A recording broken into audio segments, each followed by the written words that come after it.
glimpses of the player the elite is. No, it's not. You know, I'm happy you are struggling to give him his. Now let's get it started. Let's get it started. Play ball! Goals from Garnacho and Højlund gave Manchester United a 2-1 win against Brentford. Ten Hag got his deserved win at Old Trafford. Okay, guys, if you look at that game Manchester United played. So I'll start with you, so because we are talking about this style of play. This game, it showed that glimpse of things we are looking at for Manchester United to do. They passed the ball with speed and accuracy. They wasted a whole lot of chances in the first half, even though they went one goal at the end of the first half. They considered that goal, but they came out, continued what they were doing, and scored that 2 goals to give them that win. Well, look at it now. If you look at the first half, Ten Hag was fuming, and he got a yellow card. I think he and Van Nistelrooy got a yellow card in the first half because a player was bleeding to the head, and the referee had to force him out. Now, medical staffs entered the pitch to attend to the player, and the referee said no. This was like the third attempt on trying to stop my guy from bleeding. Though he's not my guy though, but I just felt like he played well today because he kind of mixed up with experience in Evans. But bleeding, and after the referee forced him out, they considered a goal, which was not supposed to happen because it was already a goalless draw in the first half. But that was why Ten Hag and Eric reacted. If you have an injury, you have to leave the pitch. And you have to continue. They can't wait for you. They can't wait for you to be treated. You have a concussion. The thing is, he was treated, but the bleeding continued. You need to leave. Once you are bleeding, you need to the bleeding continued. He was treated at first. The bleeding continued. He was treated again. The bleeding continued. So I think after the half, you saw the bleeding stop. I think they used the 15 minutes of the half to treat him properly, and he came into the second half, and it was all pace, composure on the ball. I think when I said I see the pattern of Ten Hag's football, it's just that it has lapses. Like I say, every style has its own error. So the first thing you do is treat those errors, and I think I saw what the experience is, cutting out passes. You saw the time Evans was cutting out. I think he had most of the duels won as a defender in this game. He and Lisandro Martinez had most of the duels won, while Dalot had more possession going forward into the opposition's half. So it tells you that this is what the man wants to play like. Whenever they are with the ball, it's a 3-man defense. You get with one of the fullbacks advancing into midfield or going forward. We saw a different light. We saw a Casemiro who is improved, back to his full form. Not really back to his full form, but back to form. We saw an Eriksen who is also intelligent and also controls the middle of it. So you saw everybody was composed on the ball. They didn't really lose the balls the way they do. Like the way they lost the ball against 20 and against Tottenham, they didn't really lose the ball in open areas that could cost them a counter attack, and they kind of went on to that game and got the result. It was a good game so far. Okay, John, if you are looking at that defense, we've been clamoring on this show that you should try out the butcher from the left. Do you understand? He might not be good at attacking, but you are sure that when you are going forward, Dalot can go forward, and you have 3 defenders that can defend, that can think about defending for you, than having 2 fullbacks bombing forward and you are leaving your defense. And he did it today, and it worked. So how do you make of the way he set up his defense? And he talked about Eriksen being in that field, controlling the midfield. I think that bringing back Eriksen did him a whole lot of favors this season. For me, and before we get into the plaudits right now, let's get into the lapses, if you ask me. For me, if you look at that defense, I still feel that if not now, if not January, summer, they need to get a left fullback. They need to get a left fullback, because if you watch that first half, you're going to see a couple of runs that came in through those flanks, and you need to close those down. So let's not dwell there. And then secondly, I'm happy you said you are seeing glimpses of the player the elite is. No, it's not. I'm happy you are struggling to give him why I decided to give him his plaudits and flowers in this game is I've seen it happen before. We call that the warrior spirit in a player. I saw it happen with what's it called now? I don't want to move away from here now, but I saw that happen with Thomas Suchek in the quarterfinals against Frankfurt, semi-finals of the Europa League against Frankfurt. I think 3 seasons ago, Europa League semi-finals. He had a bleeding eye. It was a bleeding eye and a bleeding nose, and he played the 90 minutes with the blood gushing down. You get, whenever they take him off to stitches, he comes back fighting, and that's the warrior spirit I look out for players. Now, the league has that warrior spirit, but the quality of a person in general, I think in this game, he showed the warrior spirit. You get, so don't because of one match. I can't because of one match right all the wrong. It's fine. It's fine. I'm just saying that I'm happy you're finally seeing. I'm not finally seeing. I just see one. I'm happy you're finally seeing the qualities. And I don't want to dwell there. If you want me to dwell there, we can dwell there. But looking at the game today, I'm happy. I had several reasons to be happy with a couple of players in the pitch. I'm happy with Bruno Fernandes, always happy with Casemiro today. You saw him with the interceptions. You saw him helping out the team. And you saw him also trying out one or two long balls forward to before they conceded that goal and when they were trying to get into the opponent's half. Happy with the center halves, the way they played. I was only scared twice in the game for Manchester United. First, with what's his name now, Onana now bringing the ball outside the 18, bringing the ball outside the half circle, bringing the ball forward. That's one. That's the risk you should expect. That's one. Then secondly, the only time I had issues with Manchester United because as a young player, when you play a game, you have a limited yardstick to try things, and if you keep trying things that they don't pull off, at the end of the day, you just close out the opportunity so that you don't lose game time and you just conform. Okay, we saw that with Garnacho today. Several times bearing down on the 18, you cut the ball and then you go with the left foot and you are cutting on the near post of the goalkeeper. You are cutting on the near post. You take that ball, it skies over 2-3 times, and I'm there sitting. Baba, don't put it with your right leg because bear down on you, cut onto your right and take the shot at the 18. You have a better chance of scoring.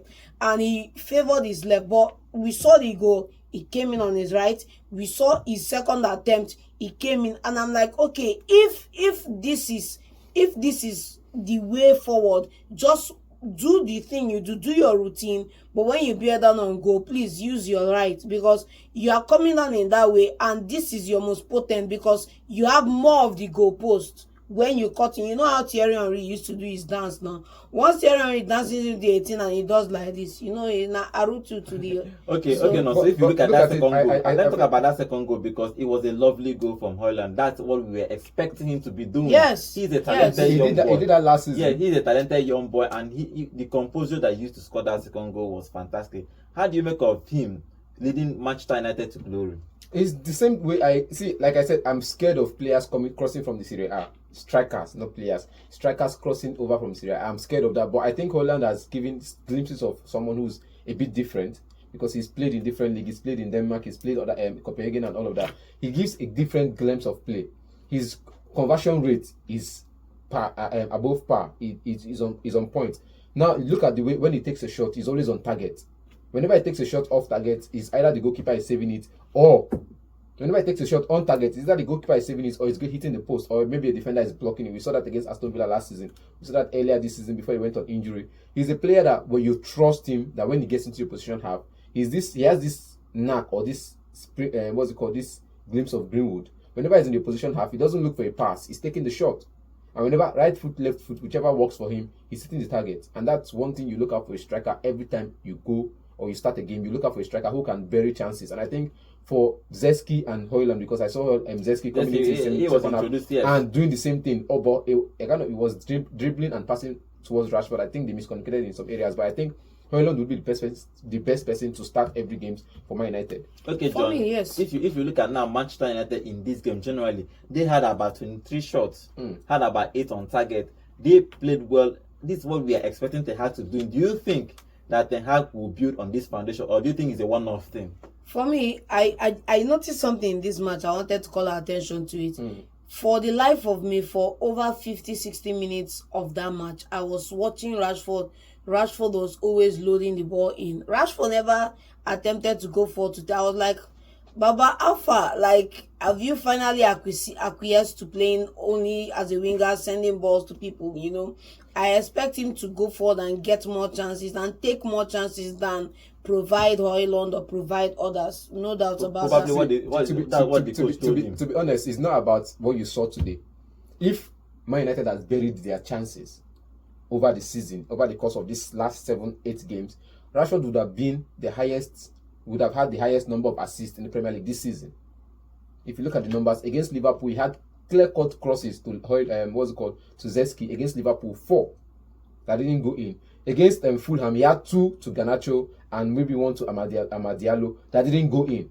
We saw that against Fulham. We saw that against Southampton. We saw that against Liverpool. Chances he created, crosses, passes, final passes he made into the final third that nobody was there to bury. And I like the way they were switching roles. Yeah, they were switching. So I understand what John is saying, but if you look at the numbers of chances Rashford has created, the numbers of final passes he had made into the opposition's half, into the opposition's box 18, and the numbers of chances, big chances, Man United has missed, you should be rating him. If they bury those chances, you should be the highest assister in the Premier League so far this season. And no doubt about that, but then let's not forget that just a couple of seasons ago, this guy was the top scorer for Manchester United. When you play as a striker, you get goals. When you play as a winger, you get assists. Manchester United have, and now it seems the guy has confirmed his career now to just be providing the final pass into the 18, providing the ball. That's not the Rashford me. When you play according to a coach's formation, you switch position and you switch the way you play as well. I think if you switch, for example, if you switch to the right, you are always bound to cross the ball. If you move to the left, it's easy for you to cut back and take a shot. So I think that's why he was switching both. Even against Liverpool, he was playing from against Liverpool. Try this side and shoot. If it's not working, go to the other side and try and against Liverpool, he was crossing the ball. He was playing from the left. He could cut back and take a shot, but he was also taking a pinpoint cross to Zeski, and I think Zeski missed 3 of them, which would have been a hat-trick for Zeski against Liverpool, and they ended up losing that game 3-0. You have to understand too that if you start cutting chances, you have to miss chance. Leave matter, leave that one. Take your chances. You supply a lot. Take some chances for yourself. There was a stat I saw before the game today. Mbeumo has 6 goals. Yes, he's in the top 3 in the Mbeumo has 6 goals. Yes. All of Man United has 5 goals in the Premier League this season. And they have 7. In the Premier League this season, only one person from Brentford has 6. The all of Man United has 5 in the Premier League. So you're playing against that side. What do you expect? Because he buries his chances. Whenever they supply him those chances, he buries them. So that's what you look out for in a player. And I think for this game, Rashford kind of buried and created those chances and kind of got on the assist as well. And I think it's a good one for him. Okay, finally, Ten Hag. Do you think Ten Hag bought himself more time? Because after the international break, after the whole talk about him leaving and all that. No matter how you guys say it, Ten Hag stays. To the end of the season. He stays. He said it already, and I think from the meeting, like when I was telling you the other day, I disagree. When I told you the other day, board will always get bored meeting. You get waiting they discuss of that meeting, no concern coach. Board will always get now how to improve the team. And how to improve the team is if we want to give this guy time, let's decide now. If we want to sack him, let's sack him now. So if they have wanted to sack him, they would have really a press conference that would lead to something. You know, when Ole Gunnar Solskjaer was on the job, there was something matter leak for inside for board. So he leak. You get how board where you go greet owner of club, chairman, good morning. You get the answer they go give you.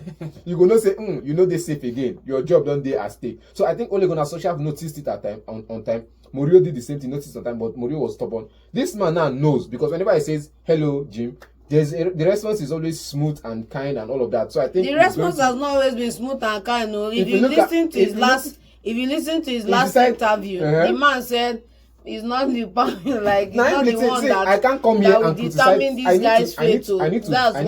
That's how the thing is. That's one. Then 2, one thing I noticed with Ten Hag's interview is that he's always saying that he talks with the body, this one, that one. I just pray go be that kind of manager where we say you feel everything is okay till you get an abrupt SMS, come to my office, and then baba, game over. Okay, that game ended 2-1. Manchester United winning at Old Trafford. Højlund and Garnacho scoring that goal.